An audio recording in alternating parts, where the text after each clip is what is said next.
बिस्मिल्लाहिर्रहमानिर्रहीम अस्सलामु अलैकुम रहमतुल्लाहि व बरकातुहू। नाज़रीन, एक वीडियो आप हज़रात के सामने रखने जा रहा हूँ मुफ्ती तारिक मसूद साहब की। और मुफ्ती तारिक मसूद साहब, आप जानते हैं, मसलक देवबंद के साथ इनका ताल्लुक़ है। एक सवाल किया गया कि उलमाए देवबंद के जो शेख, जो पीर हैं, हाजी इमदादुल्लाह मुहाजिर मक्की रहमतुल्लाह अलैह, उनके अक़ायद व नज़रियात वही थे जो उलमाए अहले सुन्नत के हैं। तो ये जितने भी उलमाए देवबंद हैं, वो हाजी इमदादुल्लाह मुहाजिर मक्की को फॉलो क्यों नहीं करते?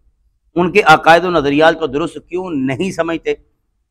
अब चूंकि ये सवाल बड़ा मुश्किल था और इसका जवाब देना नामुमकिन था, इसलिए मुफ्ती तारिक मसूद साहब ने जो जवाब दिया वो आप खुद सुन ले। सारा जवाब तरोड़ मरोड़ के, गोल मोल करके जो है वो दे दिया। हमारे पंजाबी में एक कहावत है कि बांदरी दे पैर सड़े, उन्हें बच्चे अपने पैरों थले ले ले। यानी कि अपना दिफा करते हुए इन्होंने अपने पीर शेख को भी नहीं देखा, उनको ही गलत कहना शुरू कर दिया। आप एक मरतबा जरा खुद देख ले, सुन ले, फिर हम इंशाल्लाह इस पर बात करते हैं। उलमाए देवबंद के पीर हाजी इमदादुल्लाह मुहाजिर मक्की अपनी किताब फैसला हफ्त मसला में इन नज़रियात की हिमायत की है। मौलिद शरीफ, फातिहा, मुरव्वजा और समा गैरुल्लाह को पुकारना, तो फिर उलमाए देवबंद का इन नज़रियात के खिलाफ सख्त मौक़िफ़ क्यों है? देखें, हाजी इमदादुल्लाह मुहाजिर मक्की रहिमहुल्लाह ताला बहुत बड़े अल्लाह वाले बुजुर्ग थे और वो मिलाद के हामी थे। ये बात दुरुस्त है, मिलाद शरीफ के हामी थे। गैरुल्लाह को पुकारना तो शिरक है, उसके वो हामी नहीं थे। वो पुकार जो असबाब से हट कर हो, उनकी शायरी में जिस पुकार का जिक्र मिलता है वो असबाब से हटके वाली वो नहीं है। तो लेकिन हम उसके भी कायल नहीं है, क्योंकि शिरक का दरवाजा बहरहाल उससे खुलता है। क्योंकि एक आम आदमी को क्या पता ये असबाब के तहत पुकारने की बात कर रहा है या असबाब से हटके बात कर रहा है।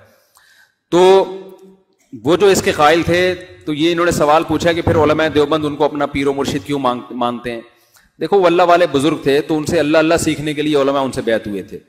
बाकी मसाइल में उनको फॉलो हम नहीं करते।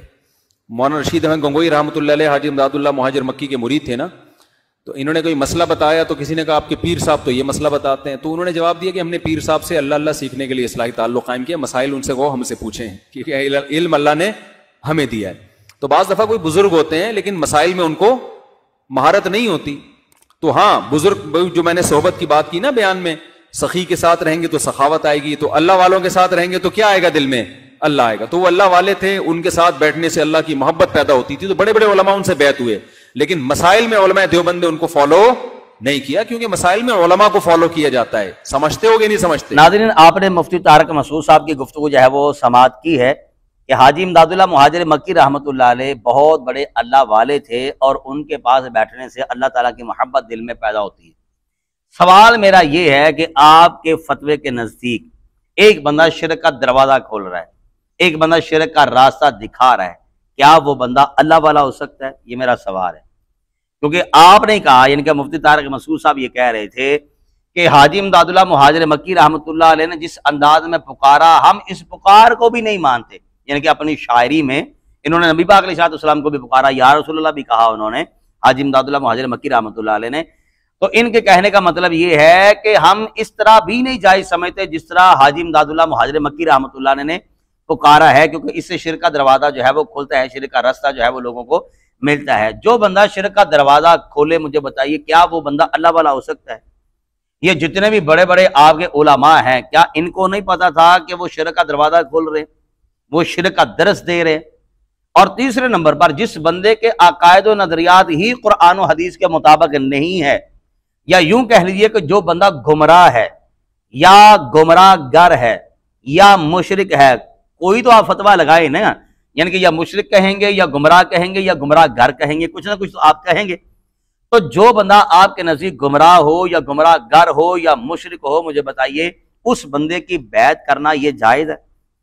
उस बंदे की बैत करना ये दुरुस्त होगा? उस बंदे की पैरवी करना किस हद तक दुरुस्त रहेगा?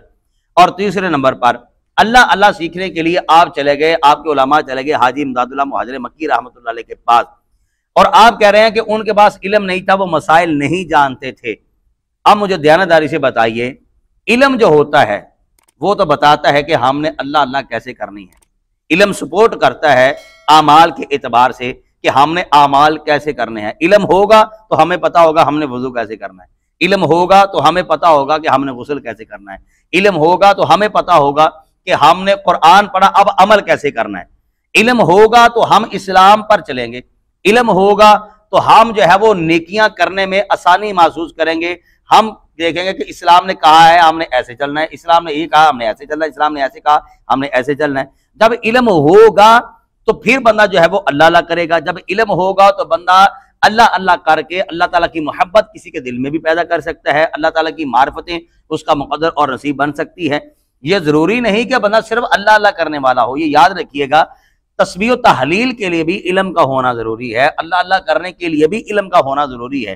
तो जिस बंदे के पास इल्म ही नहीं था, मुझे बताइए फिर आपके उलमा उस बंदे के पास क्या लेने के लिए चले गए।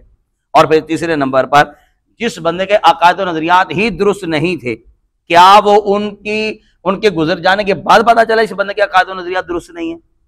फिर आपको पता चला। उनकी हयाती में आप लोगों को क्यों नहीं पता चला कि इनके ये अकायद और नजरियात हैं? उनकी हयाती में क्यों नहीं पता चला कि उन्होंने इस अंदाज में जो है वो गैरुल्लाह को पुकारा है? उनकी हयाती में क्यों नहीं आपको पता चला कि इनके जो अकायद और नजरियात हैं वो अहले सुन्नत व जमात के अकायद और नजरियात हैं? दो ही सूरतें हैं, या तो आप सिर्फ अपना उल्लू सीधा करने के लिए, अपने आप को हक पर साबित करने के लिए नाजायज तरीके से और अपने आप को सही साबित करने के लिए नाजायज तरीके से जो है वो हाजी इमदादुल्लाह मुहाजिर मक्की रहमतुल्लाह को गलत साबित कर रहे हैं, या फिर हाजी इमदादुल्लाह मुहाजिर मक्की रहमतुल्लाह अलैह वो बिल्कुल जो है वो सही थे और आप गलत हैं। इनका कोई ना कोई बात है जरूर, जिस जाविये से जिस एंगल से भी देखेंगे तो गलत आप होंगे। क्योंकि या तो फिर ये है कि आप मुकम्मल तौर पर इनकार करें कि हम उनको बिल्कुल मानते ही नहीं, ना अल्लाह वाले मानते हैं और ना ही इल्म वाले मानते हैं। जब आप अल्लाह वाले मान रहे हैं तो फिर आप ये क्यों कह रहे हैं कि इन्होंने शिर्क का दरवाजा खोला है? वो कौन सा अल्लाह वाला है जो शिर्क का दरवाजा खोलता है?